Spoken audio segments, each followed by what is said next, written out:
Étudier l'histoire, c'est aussi étudier des mythes afin de comprendre les représentations politiques et sociales des sociétés qui nous ont précédés.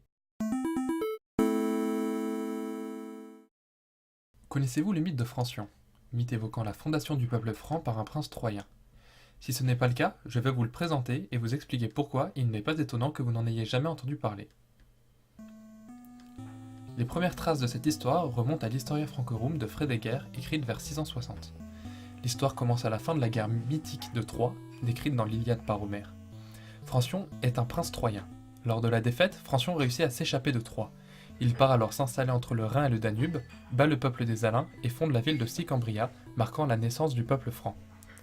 Cette histoire est en réalité un décalque complet de l'Énéide, écrite en 19 avant Jésus-Christ par le poète romain Virgile. En effet, Énée et Francion sont tous deux des princes troyens qui réussirent à fonder des peuples prestigieux après avoir fui la guerre, les Romains pour Énée et les Francs pour Francion. Cette ressemblance n'est pas un hasard. En moins de 200 ans, les Francs sont passés d'un territoire réduit à un véritable empire conquis sur des terres anciennement romaines. Les Francs et la dynastie des Mérovingiens ont donc besoin de quelque chose justifiant leur ascendance sur les populations locales nouvellement conquises. Le mythe de Francion permet donc de revendiquer les mêmes origines que Rome, Rome qui dominait auparavant ces populations. Ça, c'est la raison pour laquelle le mythe est né. Mais pourquoi a-t-il eu autant de succès et fut cru par tout le monde jusqu'à la Renaissance au moins? Pour cela, il faut revenir un peu plus sur l'histoire de la France au Moyen-Âge. La première mention du terme de France en tant que tel dans un document officiel date seulement du XIIe siècle. En effet, jusqu'à la mort de Charles le Gros en 888, la France n'existe pas. Auparavant, la France était intégrée dans l'Empire carolingien, composé par une partie de l'Italie, de l'Allemagne, de la France, de la Belgique et des Pays-Bas. On parlait plutôt de Royaume des Francs que de France. Après sa mort, l'Empire est séparé en deux, avec la Francie orientale à l'est et la Francie occidentale à l'ouest. C'est cette Francie occidentale qui deviendra la France. La France va mettre plusieurs siècles à se construire en tant que nation homogène et non plus en tant que territoire hétéroclite dominé par les Francs. Cette construction fut aussi symbolique. Le mythe de Francion connut alors une sorte de renouvellement.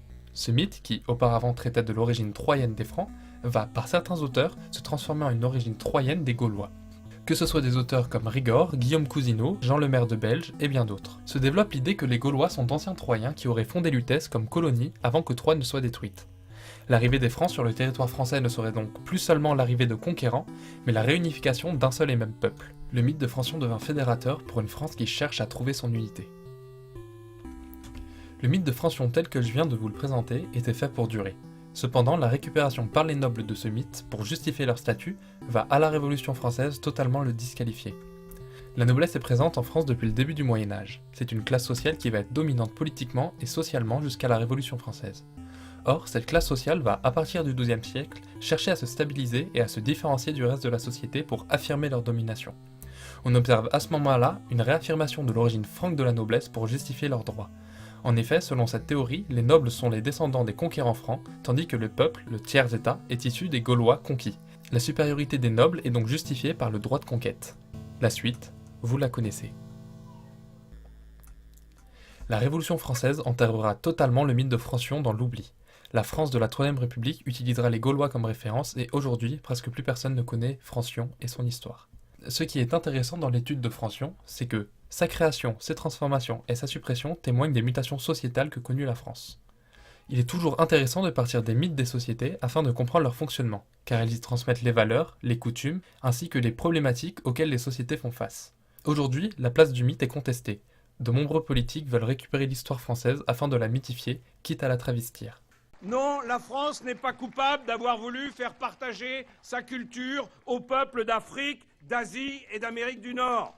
Étudier l'histoire, c'est toujours essayer de rester fidèle aux sources, sans chercher à les trafiquer pour une quelconque idéologie.